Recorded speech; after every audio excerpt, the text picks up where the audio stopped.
Shredded and minced mock meat made from young jackfruit grown and harvested in Sri Lanka has found its way onto the plates of diners in Singapore and Hong Kong.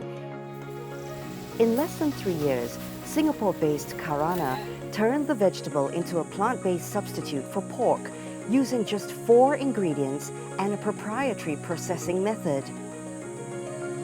Jackfruit is naturally meat-like. It's a very sustainable crop. It's biodiverse and it's abundant as well. Karana's founders are on a mission to scale up and, in effect, help ease the region's food waste problems. Currently, upwards of 60% of the world's jackfruit crop goes to waste, and by utilizing this underutilized source, we're able to reduce that waste, promote biodiversity, give the smallholder farmers that we work with additional income streams. Karana is doubling down on research and development as it looks to explore new crops and ingredients that have been underutilized in the region. Traditionally, Asia has been a major agricultural basket for the world. Over 90% of global output of rice and over 30% of corn is produced in Asia.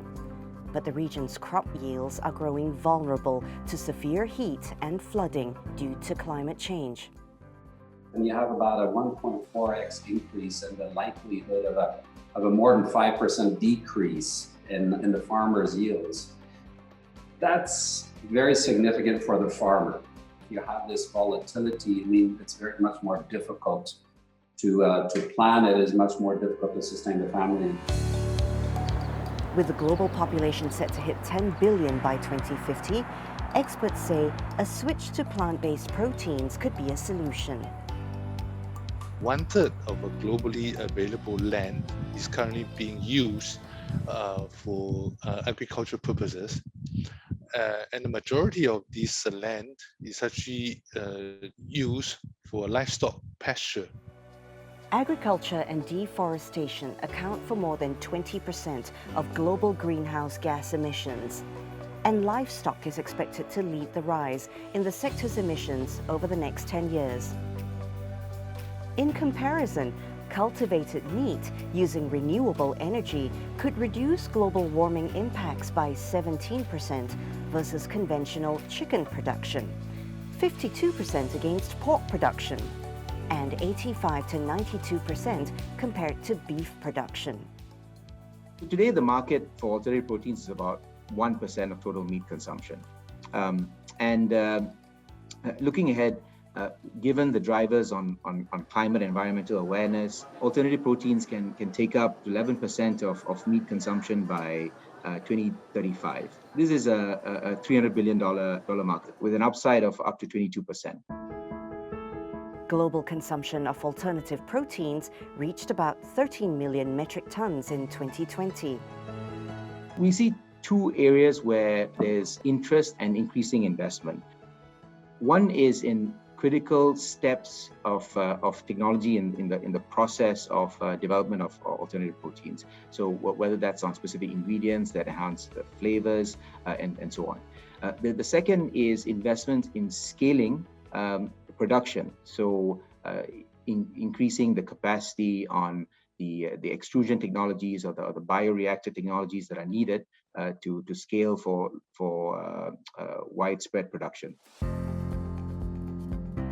The Boston Consulting Group expects plant-based and microorganism-based substitutes to achieve price parity in the next 3 to 5 years. Cultivated meats will take another decade. For startups in the novel food space, experts say it all boils down to the basics. Taste is king and the cost is queen.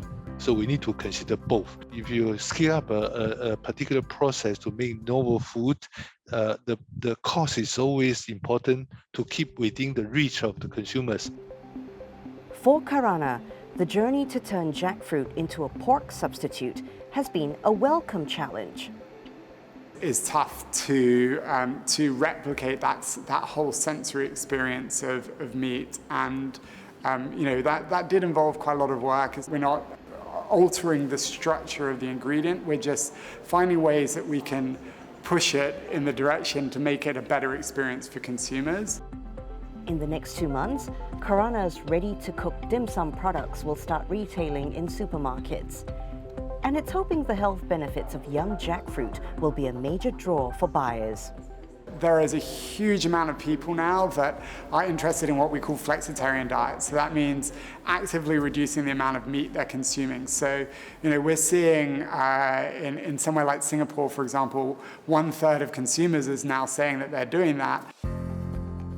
Still, it will take a while before alternative proteins become a staple in people's diets.